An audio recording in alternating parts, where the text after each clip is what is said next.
Sam Harris created quite a stir with his first book, End of Faith, which argued that religious faith is the most dangerous element in modern life.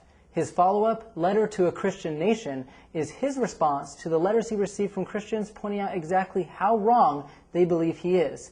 Sam, thank you for joining us today to talk about these explosive topics. Well, thanks for having me.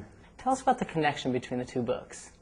Well, in the End of Faith, my first book, I argued that there really is a very deep link between religion and violence. I argued that our world has been shattered quite unnecessarily by competing religious orthodoxies, incompatible religious certainties that have divided our world into separate moral communities. So we have Christians against Muslims, against Jews, and basically what I argue is that there really is no end game here, that this is a terrible situation that we have to fundamentally transcend. And because I published this book in a country, our own, where 83% of the people believe that Jesus literally rose from the dead, most of the criticism I received was from Christians. And this came in torrents by email mostly, and I began to respond to this criticism and kind of went to school on this correspondence and realized I could write just a very short book, but a very long letter to committed Christians in our society, and so that became my second book.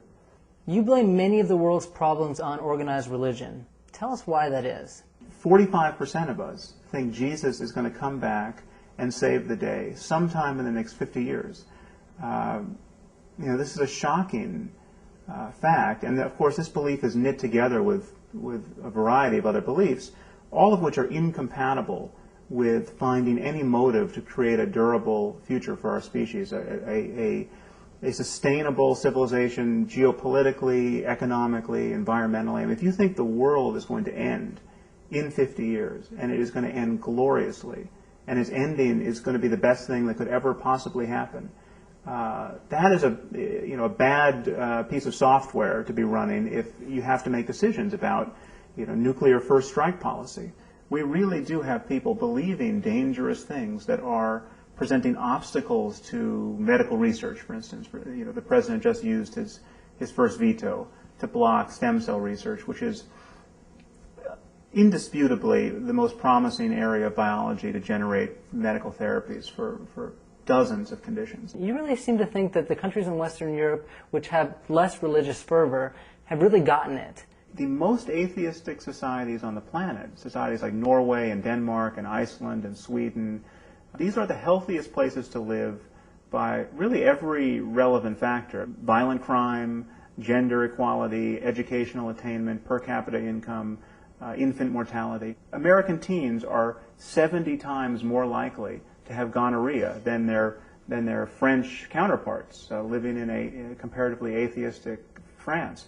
So this idea that somehow high levels of religious literalism guarantee a kind of public morality and societal health appears to be an absolute fantasy, and it's even a fantasy within the United States. The most religious states, the most religious cities, are not the places where you see the lowest violent crime or even the lowest divorce.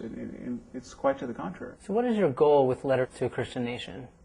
It's really to start a conversation. It is to throw off this taboo that keeps us from honestly challenging people's religious certainties. Well, Sam, thank you so much for discussing your controversial and informative book today. We really appreciate it. Thank you very much.